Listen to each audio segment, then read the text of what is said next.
Hello student, आप सभी का स्वागत है इस क्लास में। तो आज हम एक नए टॉपिक को लेकर आए हैं जो बहुत ही इंटरेस्टिंग टॉपिक है। जैसा कि आपको पहले से ही जानकारी है, चैप्टर 5 चल रहा, बहुत ही इम्पोर्टेंट चैप्टर है बोर्ड के और कंपटीशन के ही पॉइंट ऑफ व्यू से। तो चलिए आज हम लोग स्टार्ट करते हैं नेक्स्ट टॉपिक। तो क्या आज पढ़ेंगे हम लोग टेस्ट क्रॉस के बारे में। इससे पहले वाले क्लास में हम लोगों ने पढ़ा था मोनो हाइब्रिड क्रॉस। आगे उसी सीरीज में हम लोग आज पढ़ेंगे टेस्ट क्रॉस के बारे में, ठीक है ना।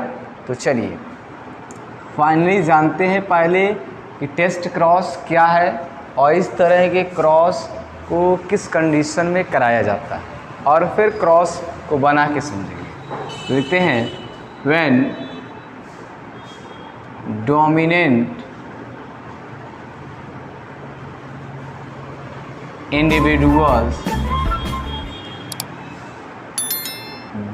individuals of F2 crossed with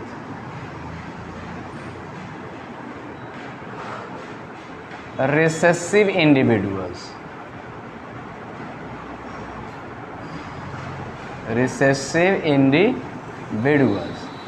This cross is known as test cross. यानी कि बहुत सिंपल सा इसका डिफिनीसन है, आप बहुत आसानी से इसको याद कर सकते हो कि जो डोमिनेंट इंडिविजुअल्स होंगे F2 जनरेशन में, जैसा कि मोनो हाइब्रिड क्रॉस में हमने आपको बताया था।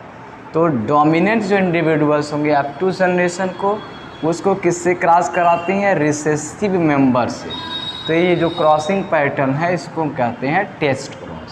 तो डिफिनीशन क्लियर हो गया। Test cross is known as when dominant individual of F2 generation cross with recessive individuals. Clear.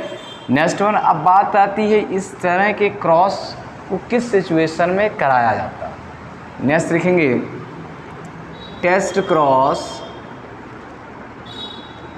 Find out the unknown genotype. Unknown genotype, ध्यान सुनिएगा, अननोन जो जीनोटाइप्स होंगे उनकी जानकारी के लिए जो क्रॉस कराया जाएगा उसको हम क्या कहते हैं? टेस्ट क्रॉस कहते हैं। जैसे क्वेश्चन पूछता है कि अगर जीनोटाइप अननोन हो किसी इंडिविजुअल्स का, तो हम वहाँ पर किस क्रॉस के थ्रू क्लियर करेंगे? तो आएगा टेस्ट क्रॉस। साथ ही साथ देता है diagrammatically represent the test cross. तो डायग्राम के हेल्प से टेस्ट क्रॉस को आप रिप्रेजेंट करिए। तो चलिए हम लोग देखते हैं कैसे डायग्राम से हम टेस्ट क्रॉस को रिप्रेजेंट करते हैं, ठीक है। तो चलिए डायग्राम बनाते हैं पुनेट स्क्वायर, ठीक है।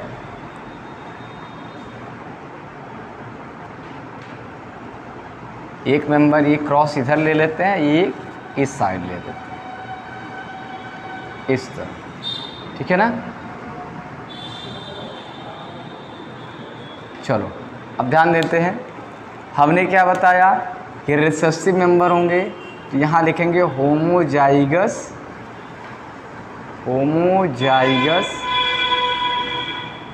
रिसेसिव।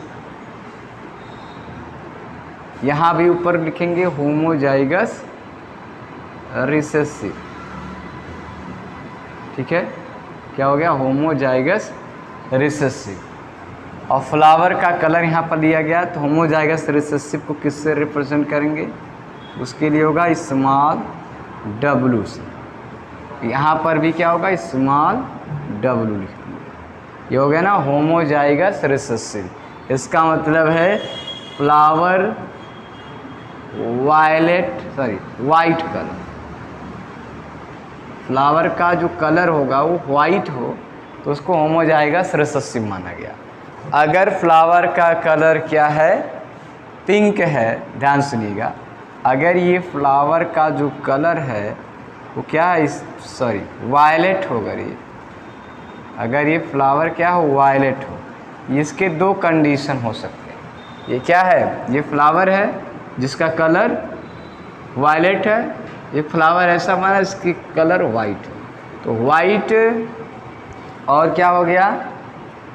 वायलेट। वायलेट जो होगा वो डोमिनेंट कंसीडर किया है मेंडल ने, जैसा कि पहले बताया है, और वाइट को उन्होंने किस में कंसीडर किया, रिसेसिव में। ये तो हमको मिल गया कि प्लांट जो वाइट कलर का फ्लावर बनाएगा तो वो उसका रिसेसिव कैरेक्टर्स है, ठीक है ना, और जो वायलेट बनाएगा उसका डोमिनेंट है। तो रिसेसिव तो हमको मिला, इसको हम क्या कहते हैं, डोमिनेंट फिनोटाइप। ध्यान सुनिएगा, डोमिनेंट फिनोटाइप का मतलब है वायोलेट फ्लावर। अब देखा जाए तो जो डोमिनेंट में दो कंडीशन आती है, जैसा कि हमने आपको उससे पहले ही बताया कि कैपिटल, जैसे टाल वाले में कैपिटल टी था और कैपिटल टी स्मॉल टी था। तो कैपिटल टी अगर जीनोटाइप है तो प्लांट क्या होता था, टाल था, और इसके कारण भी प्लांट टाल है। तो सेम वैसे यहाँ पर भी है, अगर ये फ्लावर डोमिनेंट कलर को बियर कर रहा तो इसके जो जीन के पैटर्न होंगे वो दो तरह के हो सकते हैं, यानी कि कैपिटल हेट्रोजाइगस डोमिनेंट, और एक क्या होगा, होमोजाइगस डोमिनेंट। यानी एक में आप देखेंगे कैपिटल होगा जो इस तरह को रिप्रेजेंट करेगा, और एक क्या लेते हैं, कैपिटल और स्मॉल, जैसे यहाँ पर टाल वाले केस में, ठीक है ना। मोनो हाइब्रिड को आप पढ़ेंगे तो बहुत आसानी से समझ में आएगा, इससे पहले जो हमने पढ़ाया। आप देखते हैं ये क्या हो गया, होमोजाइगस डोमिनेंट हो गया। इसको हम क्या कहेंगे, होमोजाइगस डोमिनेंट। इस क्रॉस में हमने क्या लिया, होमोजाइगस डोमिनेंट लिया, और क्या लिया, रिसेसिव लिया। इसमें हम क्या लेंगे, हेट्रोजाइगस डोमिनेंट, ठीक। एक प्लांट ये है, एक प्लांट वो। अब इसमें हम क्रॉस कराते हैं। क्रॉस आप कराएंगे तो आपको क्या मिलेगा, ध्यान सुनिए। इसका इससे कराएंगे तो कैपिटल के साथ स्मॉल आ गया, कैपिटल के साथ स्मॉल आ गया, कैपिटल के साथ स्मॉल, कैपिटल के साथ स्मॉल। इसका मतलब कलर फ्लावर का क्या हो गया, यहाँ वायोलेट होगा। क्यों होगा, क्योंकि जो कैपिटल है वो डोमिनेंट है इसके ऊपर, सेम ऐसे हर जगह।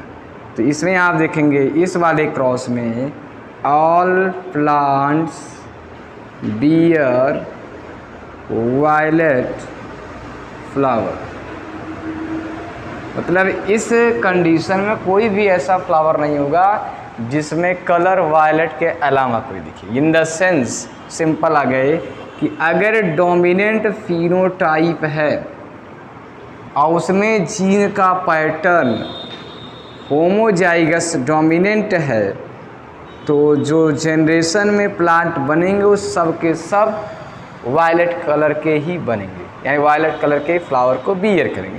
पहली प्रोबेबिलिटी तो ये है कि अगर जीनोटाइप इस फ्लावर का ये हो तो कुछ इस तरह के प्लांट बनेंगे, ठीक।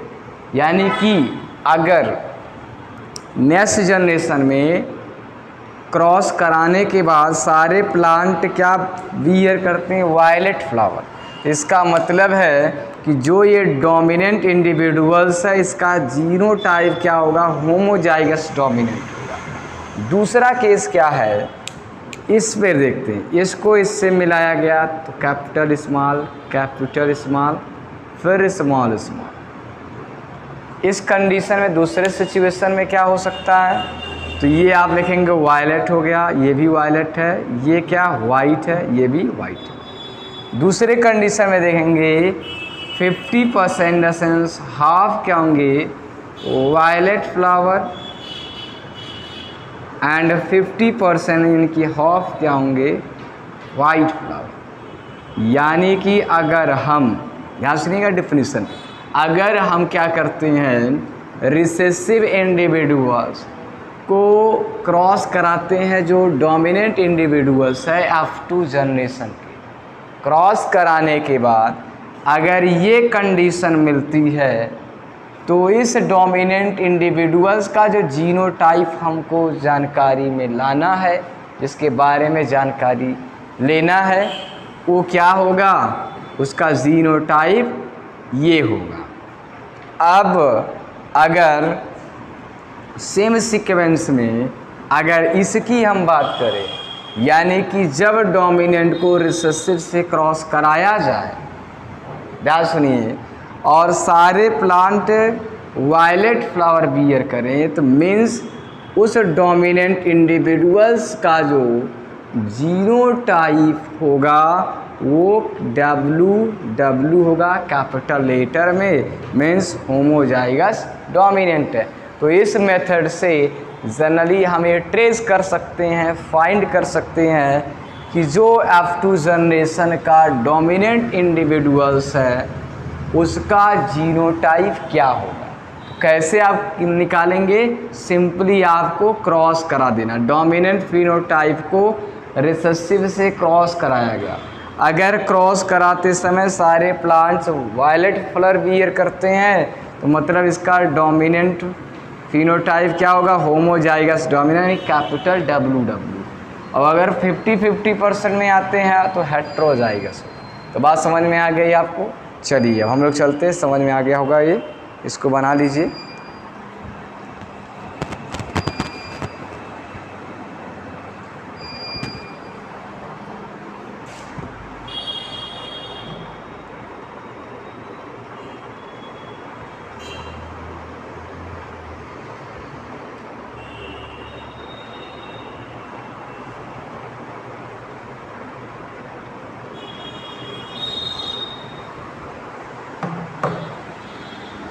तो ये टेस्ट का देखिए बहुत ही इम्पोर्टेंट टॉपिक है, इसको बहुत ध्यान से आप लोग पढ़ लेंगे, इससे रिलेटेड क्वेश्चन कई बार पूछा जा चुका है। अब चलते हैं इसी में आगे की तरफ हम बढ़ेंगे। मेंडल्स का लॉ ऑफ इनहेरिटेंस में ही हम लोग चल रहे हैं। देखते हैं on the basis of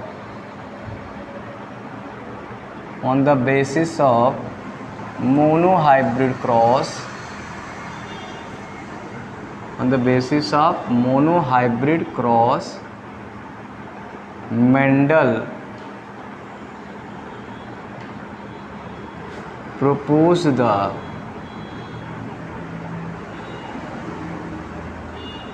following two law of inheritance.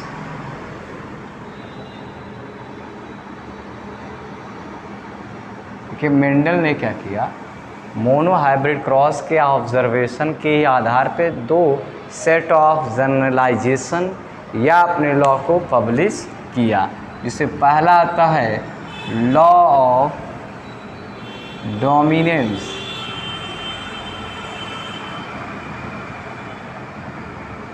और दूसरा क्या है लॉ ऑफ सेग्रीगेशन। ये दो लॉ कहाँ से मिले, मेंडल या मोनोहाइब्रिड क्रॉस से, जिससे पहले वाले क्लास में हमने आपको पढ़ाया था कि इस तरह टाल और ड्वार्फ में क्रॉस कराया गया और F1 में सारे प्लांट टाल बन गए, F2 जनरेशन जैसे आया उसे टाल और ड्वार्फ दोनों बन गए। तो जो F1 जनरेशन में आपने देखा था वो किससे रिलेटेड था, लॉ ऑफ डोमिनेंस से, और जो F2 जनरेशन आपने देखा था वो रिलेटेड है लॉ ऑफ सेग्रीगेशन से। तो बहुत ध्यान से मेंडल के उसी स्केच से हम इसको आपको समझा देते हैं। देखिए F1 में आपने क्या देखा था, बहुत ध्यान से समझना है। F1 में आपने क्या देखा, तो इसमें आपने देखा कैपिटल T के साथ स्मॉल t, कैपिटल T के साथ स्मॉल t, यानी जितने भी प्लांट आपको मिले वो सब के सब कैपिटल T और स्मॉल t को ही कंटेन किए, यानी कि सारे के सारे प्लांट ये क्या बने, टाल बने। टॉल क्या है, डोमिनेंट ट्रेट था। ये तो आपको समझ में आ गया होगा, इतना पहले से ही इसको हम जान चुके हैं। अब आगे हम देखते हैं कि लॉ ऑफ डोमिनेंस का कॉन्सेप्ट किस तरह ये रिफ्लेक्ट कर रहा है, तो बहुत ध्यान समझना है। पहला पॉइंट मेंडल ने क्या कहा कि जो ट्रेड्स या कैरेक्टर कंट्रोल होते हैं वो फैक्टर से कंट्रोल होते हैं। किससे कंट्रोल होते हैं, फैक्टर से कंट्रोल होते हैं। ठीक है, तो यानी कि शब्द आ गया फैक्टर्स का। ठीक है, दूसरा क्या होगा, फैक्टर पेयर में होंगे, फैक्टर्स ऑकर इन पेयर, साथ ही साथ डिस्क्रीट भी होंगे। फैक्टर ऑकर इन पेयर, और क्या होंगे, डिस्क्रीट होंगे।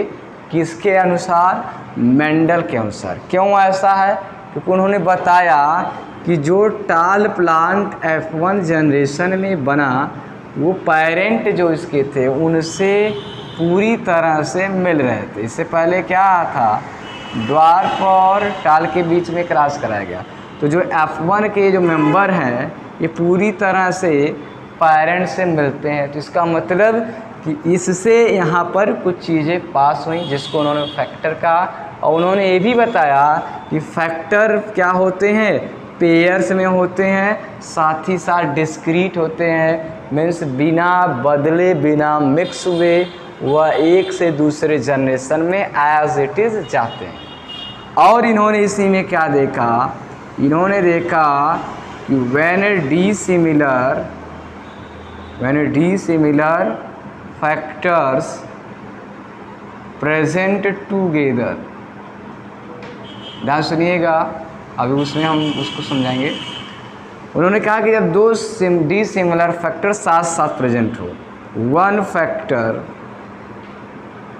Dominant over an other factor, बहुत ध्यान समझना इसको। कह रहा है कि दो डिसिमिलर फैक्टर हों, यानी जैसे कैपिटल टी स्मॉल टी, ये दोनों क्या अलग अलग फैक्टर है। अब आप कहेंगे कैसे अलग अलग है, तो ये कैपिटल टी टालनेस के लिए है, स्मॉल टी क्या ड्वार्फनेस के लिए। तो जब दोनों एक बॉडी में साथ साथ प्रेजेंट होंगे उस केस में क्या होगा कि जो डोमिनेंट एलिस है वह दूसरे पर क्या हो जाएगा, डोमिनेंट हो जाएगा। यानी कि जब डिसिमिलर फैक्टर होंगे तो एक फैक्टर दूसरे फैक्टर पर डोमिनेंट होगा, और इसी को हम क्या कहते हैं, लॉ ऑफ डोमिनेंस। बात समझ में आ गई होगी, तो कोई डाउट नहीं, जैसा यहाँ दिख रहा है उसी से लाइन ली गई। फिर हम और आगे की तरफ बढ़ते हैं। तो F2 जनरेशन आपने देखा यहीं से जोड़ के पढ़ेंगे। जैसे कैपिटल टी और स्मॉल टी बना है, ये किसके मेंबर हैं, F1 के। अब इसे मेंडल ने क्या करने दिया, होने दिया, सेल्फ पॉलिनेशन। तो आप चलिए इसमें आ जाते हैं हम। सेल्फिंग किसमें हुआ, सेल्फ पॉलिनेशन इन F, ध्यान दीजिए F2 में सेल्फ पॉलिनेशन हुआ, क्लियर है। यानी देखा जाए तो F2 के मेंबर क्या होंगे, कैपिटल टी और स्मॉल टी। ये क्या है, प्लांट है, ध्यान सुनिएगा, ये प्लांट है जो 2n है, ठीक। अब जाहिर सी बात है कि सेल्फ पॉलिनेशन होगा, गैमेट यहाँ पर ऑलरेडी कहीं ना कहीं बनेंगे। तो देख लेते हैं, ये प्लांट है जिसके पास ये दो फैक्टर साथ साथ प्रेजेंट है, और ये रिप्रोड्यूस करना है, इसको अकेले खुद करना है, ऐसा नहीं बाहर से कोई पॉलन आएंगे। तो अभी इसमें क्या होगा, जब गैमीट बनेगा, ध्यान सुनिएगा, बहुत ध्यान सुनना, एकदम क्लियर कट कॉन्सेप्ट आपको मिलेगा, कभी नहीं भूलेगा। जब गैमीट बनेगा, हमने मान लिया लिख दिया गैमेटोजेनेसिस, जाहिर सी बात है गैमेटोजेनेसिस के बारे में हमने आपको बताया भी कि रिप्रोड्यूस करने से पहले गैमीट बनेगा, ठीक है।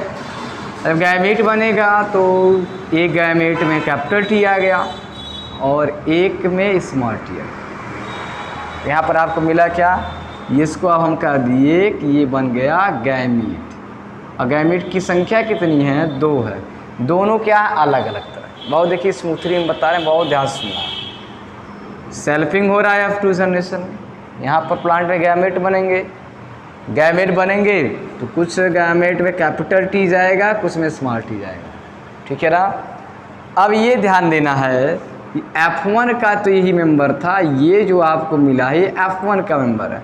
F1 में पेरेंट के टाल वाले का एक फैक्टर और ड्वार्फ वाले का एक फैक्टर, ये दोनों यहाँ कंबाइन है।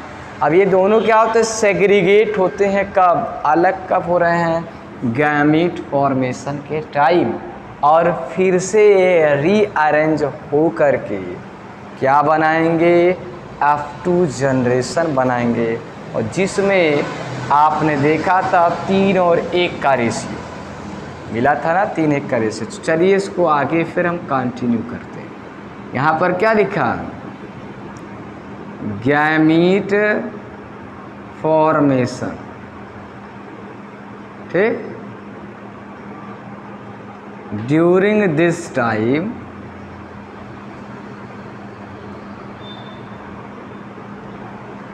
factor segregate and rearrange in a particular ratio in F2 generation.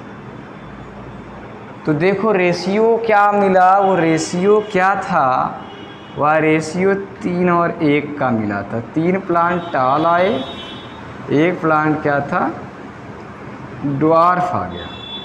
और ये टाल और ड्वार्फ जो दोनों F2 जनरेशन बने वो पूरी तरह पेरेंट जैसे ही थे।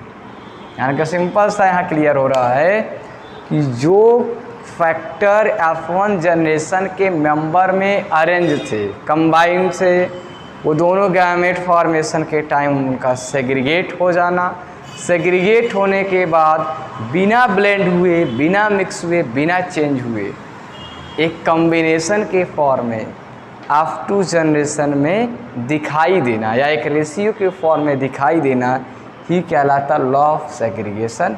इसमें आप देखेंगे टाल और ड्वार्फ, हमने से पहले क्रॉस बनवाया था कि F2 जनरेशन में टाल और ड्वार्फ एक रेशियो में मीन 3 और 1 के रेशियो में दिखेंगे, वो चीज़ें आपको उसमें मिलेंगी। बात समझ में आ गई? तो मीन्स आप सिंपली कह सकते हो कि मेंडल ने अपने मोनोहाइब्रिड क्रॉस की ही आधार पे 2 तरह का लॉ ऑफ इनहेरिटेंस प्रपोज किया।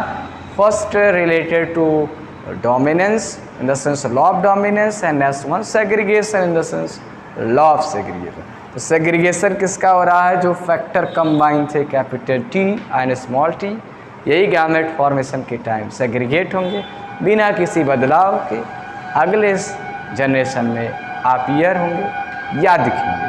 तो चलिए अब हम लोग चलते हैं नेक्स्ट टॉपिक पर। किस पर चलते हैं, इनकम्प्लीट डोमिनेंस। इसको नोट कर लीजिए।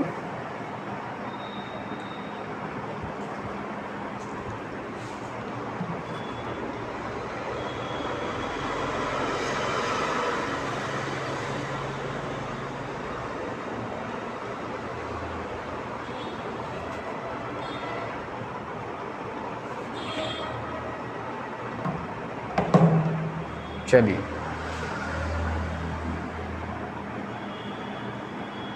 अगला हम लोग चल रहे हैं, पढ़ेंगे इनकम्प्लीट डोमिनेंस। अब तक क्या हमने पढ़ाया, कंप्लीट डोमिनेंस या लॉ ऑफ डोमिनेंस। इससे आपने देखा किस तरह 2 डिसिमिलर फैक्टर साथ साथ प्रेजेंट हैं, जिसमें से एक दूसरे पर पूरी तरह डोमिनेंट हो जाता।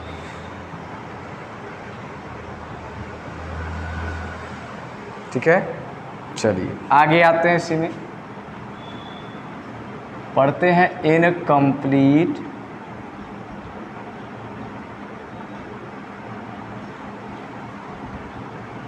डोमिनेंस।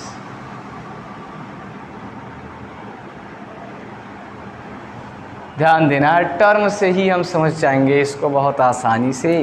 इनकम्प्लीट का मतलब क्या होता है, पार्शियल भी आप कह सकते। क्लियर है? पहले इसके डेफिनेशन को समझाते हैं, फिर क्रॉस सेंस को समझाते हैं। ठीक है, तो चलिए कह सकते हैं when 2 dissimilar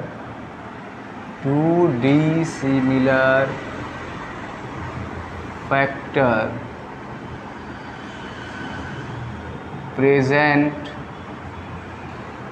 together, when 2 similar factor present together, one factor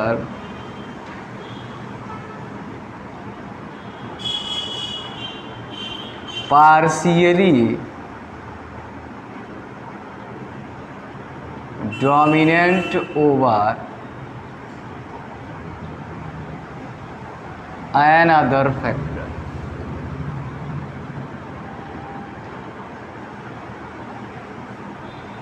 बहुत सिंपल दिया है। अब तक आप देखा कैपिटल टी के साथ स्मॉल टी है, तो कैपिटल टी अपने पूरे कैरेक्टर को दिखा लिया, स्मॉल टी कुछ नहीं कर पाया। तो यहाँ ऐसा नहीं होगा। यहाँ क्या होगा, चलिए इसको देखते हैं। रेड फ्लावर है और दूसरा क्या वाइट फ्लावर है। यानी प्लांट ऐसा है इससे रेड कलर का फ्लावर बनेगा और एक ऐसा है जिसमें वाइट कलर का फ्लावर बनेगा। तो रेड वाले को लिया गया कि ये डोमिनेंट ट्रेट्स को भी ईयर कर रहा है और वाइट वाले को क्या कंसीडर किया गया, रिसेसिव ट्रेट।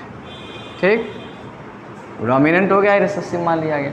किसमें क्रॉस कराया गया, स्नैपड्रैगन या एंटीराइनम प्लांट में, या 4 o'clock प्लांट भी इसको कहते हैं। तो रेड होगा, इनके बीच में क्रॉस का सिंबल लगा दिए। जीनोटाइप क्या होगा, कैपिटल RR होगा इसके लिए सेम क्या होगा, स्मॉल RR होगा। ठीक है, इसको कहा गया पैरेंटल जनरेशन, इसको हमने P लिख दिया। अब इसे क्रॉस कराया गया। क्रॉस जब कराया गया तो देखा गया कि जो इसके मेंबर बनेंगे सब के सब, इसमें कैपिटल R स्मॉल R होगा, कैपिटल R स्मॉल R आ गया। कैपिटल जितने बनेंगे सब में आप देखेंगे कैपिटल R स्मॉल R आ गया, कैपिटल और स्मॉल R आ गया। तो ये कौन सा जनरेशन बनता, नियमतः ये F1 जनरेशन हो गया, जैसा कि आप पहले से पढ़े हो। लेकिन देखा गया कि जब एक प्लांट है स्नैपड्रैगन, एंटीराइनम और 4 o'clock प्लांट, इन प्लांट में जो फ्लावर का कलर है वो रेड है, कुछ में क्या होता है वाइट लगता है। जो जिस प्लांट में वाइट कलर फ्लावर लगते हैं उनको रिसेसिव माना गया और जिसमें रेड कलर के लगते हैं उनको डोमिनेंट माना गया। अब इन दोनों के बीच में क्रॉस करा दिया गया। जो क्रॉस कराया गया तो उसका रिजल्ट जो था, ध्यान दीजिए, लॉ ऑफ डोमिनेंस के अकॉर्डिंग अगर देखा जाए तो इन सबका कलर रेड होना चाहिए, लेकिन रेड ना हो करके सारे प्लांट जो F1 में बने वो क्या बने, पिंक कलर के ही बन गए। अब बात समझिएगा, ये F1 के जो मेंबर हैं वह रेड ना बने ना वाइट बने, बल्कि क्या बन गए, पिंक कलर के बन गए, जो कहीं न कहीं बता ही रहा है कि ये जो कैपिटल R है जो रेड के लिए रिस्पॉन्सिबल है और ये वाइट के लिए रिस्पॉन्सिबल है, जब ये दोनों साथ साथ प्रेजेंट होते हैं तो ये कैपिटल R यानी कि जो रेड ट्रेड्स को बियर किया वो पूरी तरह से वाइट ट्रेड्स को बियर करने वाले फैक्टर पर डोमिनेंट नहीं है। लेकिन ये भी अब आप ध्यान दीजिए, फ्लावर का कलर वाइट भी नहीं है। इसका मतलब है कि रिसेसिव वाला तो कहीं न कहीं यहाँ अपना इफेक्ट तो नहीं शो कर पा रहा, लेकिन जो डोमिनेंट वाला मेंबर है वो कहीं न कहीं अपना जो इफ़ेक्ट है वो पूरी तरह से नहीं शो कर पा रहा। इसका मतलब कहीं न कहीं ये क्या है, पार्शियली डोमिनेंट, और इसी से रिलेटेड आया इनकम्प्लीट डोमिनेंस। अब फिर क्या कराया गया, इसमें भी सेल्फ पॉलिनेशन होने दिया और F2 जनरेशन देखा गया कि F2 जनरेशन में क्या होता। चलिए उसको हम लोग क्रॉसिंग से ही पढ़ते हैं, उसको पुनेट स्क्वायर बना। तो जैसा कि हमने यहाँ देखा है, ध्यान दीजिएगा पूरी तरह से, जैसा कि आप देखेंगे कैपिटल R ये प्लांट है, इसमें 2 अपोजिट ट्रेड्स को बियर करने वाले फैक्टर हैं। अब कहने का जो गैमेट बनेगा तो कुछ गैमेट में कैपिटल R चाहेगा और कुछ में स्मॉल R आएगा, यानी कि गैमेट 2 तरह के बन रहे हैं, यानी कि 2 बॉक्स यहाँ बनाएंगे, इस पे लिखेंगे capital R small R, capital R small R, इतना लिख दिए। ठीक है, अब इसको हम क्या करेंगे, फ्यूज़न कराएंगे, कैपिटल R फ्यूज़न देखिए पहले सिखा दिया हमने, capital R small, capital R small R, फिर क्या हो गया स्मॉल R बन गया ये। अब इसमें आके हम क्या करेंगे देखते हैं, कैपिटल R क्या है तो रेड होगा, कैपिटल R स्मॉल R तो क्या होगा यहाँ दिया पिंक होगा, कैपिटल R स्मॉल R ये भी क्या होगा पिंक होगा, स्मॉल R क्या होगा वाइट होगा, ये है वाइट। बात को समझ में आई। अब इसका ये क्या है, ये F2 के मेंबर हैं, ध्यान देंगे ये F2 जनरेशन है। अब इसका रेशियो हम लिख देंगे, फिनोटाइपिक रेशियो, फिनोटाइपिक रेशियो कैसे निकालना है, पहले नियम बता चुके हैं, पहले देखेंगे रेड बन रहा है, रेड रेशियो, पिंक भी बन रहा है, पिंक लिखे, रेशियो, वाइट बन रहा, वाइट लिख दिए। अब इसको हमने क्या कर लिया, आप काउंट कर लेंगे, सीधा सीधा काउंट करना है किसको, कि रेड कितना बना, तो आप देखेंगे रेड की संख्या 1 है, यहाँ ये बन गया, पिंक की संख्या 1 2 है, 2 हो गया, वाइट की संख्या क्या है, 1 है, 1 हो गया। यहाँ आपको मिल गया फिनोटाइप, आफ्टर जनरेशन 1 to 1 होगा। अब सेम आते हैं जीनोटाइप, ये निकालते हैं जीनोटाइपिक रेशियो। जीनोटाइप में भी आपको देखना है कौन कौन बन रहा है, कैपिटल आर आर एक बन रहा है, कैपिटल आर स्मॉल आर भी बन रहा है, स्मॉल आर आर भी बन रहा है। अब इनको हम क्या करेंगे, काउंट कर लेंगे। Capital R R 1, capital R small r 1 2 and 1, मिल गया ना। तो देखा जाए तो ये इससे भी रिलेटेड क्वेश्चन बोर्ड में आते हैं, लेकिन ये आपको ध्यान देना है कभी कभी से घुमा करके क्वेश्चन दे देता। घुमा करके क्वेश्चन मतलब ट्रेड्स को बदल देगा, लेकिन कॉन्सेप्ट एज इट इज़ रहेगा। ट्रेड्स बदल देगा यानी कि लेटर बदल जाएगा, तो उसके जगह पर आपको कंफ्यूज होने की ज़रूरत नहीं है, सेम पैटर्न पर आप चलते जाएंगे, आपको फिनोटाइप और जीनोटाइप मिल जाएगा। बात हमारी समझ में आ रही है, फिनोटाइप जीनोटाइप आपको मिल जाएगा। तो बात समझ में आई कुछ कि इनकम्प्लीट डोमिनेंस क्या है, कि जब दो सिमिलर फैक्टर के बीच में जब दो डिसिमिलर फैक्टर हों, इन द सेंस कैपिटल आर और स्मॉल आर, उसमें एक फैक्टर पूरी तरह से डोमिनेंट ना होकर के पार्शियली डोमिनेंट होता। तो जो पार्शियली डोमिनेंट होगा तो उसीलिए इसको कहा गया इनकम्प्लीट डोमिनेंस। और देखा गया कि F2 जनरेशन में रेड, पिंक और वाइट ये तीनों तरह के जो कह सकते हैं ट्रेड्स हैं वह अपीयर, तो है ना, इसको नोट कर लेंगे सभी लोग।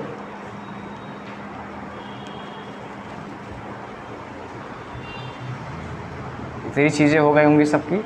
अब देखते हैं इसके बाद हम बात करेंगे कि कैसे जो है एक ट्रेड्स को बियर करने वाला, जैसे मान लेते हैं कैपिटल आर है स्मॉल आर, कैसे ये इस पर डोमिनेंट हो जाता है और ये कैसे इस पर रिसेसिव हो जाता है। अभी तक तो हमने नहीं पढ़ा, बताया कैपिटल टी पर स्मॉल टी पर कैपिटल टी डोमिनेंट हो गया, ये अपना कैरेक्टर दिखा लेता, ये नहीं दिखा पाता है, तो इसके पीछे क्या रीज़न है, क्यों कोई फैक्टर दूसरे फैक्टर के द्वारा हाइड कर लिया जाता, एक डोमिनेंट होता है, एक क्यों रिसेसिव होता है, ठीक है ना। तो इसको भी हम लोग पढ़ेंगे आज ही के क्लास में, ठीक है, बहुत ध्यान से आपको समझना उसको।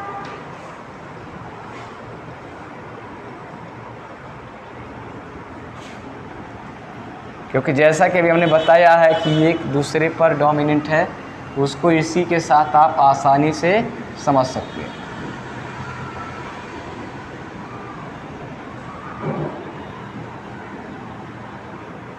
चलिए,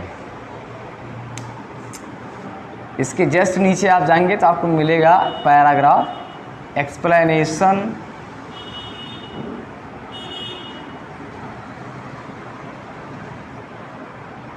concept of dominance. Concept of dominance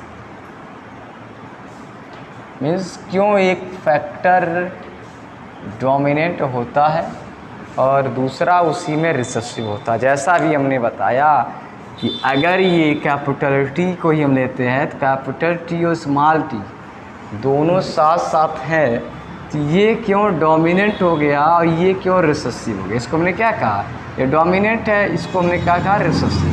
क्या ऐसा ही करता है कि रिसेसिव हो जाता है, क्या नहीं कर पाता तो रिसेसिव हो जाता है, और क्या ही कर लेता तो डोमिनेंट हो जाता, इसी को हम समझेंगे। उससे समझने से पहले हमको ये जानकारी होनी चाहिए कि जीन काम क्या करता है। तो जीन देखिए, जीन सिंपली रिस्पॉन्सिबल है प्रोड्यूसेस एन एंजाइम, ठीक है, यानी कि जो जीन है वो कुछ ना कुछ एंजाइम या कुछ ऐसे केमिकल्स को बनाएगा। पहले तो हमको ये जानकारी होना चाहिए। पूछा जाए जीन करता है क्या, तो जीन कहीं ना कहीं कुछ ऐसे अमीनो एसिड या ऐसे कुछ केमिकल्स को प्रोड्यूस करता है, पहली बात। दूसरी बात आती है कि जो जीन है वो हमेशा कैपिटल यानी कि होमोजाइगस फॉर्म में नहीं होता, ये कभी कभी क्या होता है इस पैटर्न में भी होता, यानी कि हमेशा ये इसी पैटर्न में नहीं होगा होमोजाइगस। ये क्या होता है इस पैटर्न में भी होता है, हेट्रोजाइगस में। क्लियर है? चलिए आगे चलते हैं, देखते हैं कि एग्जाम्पल लेते हैं।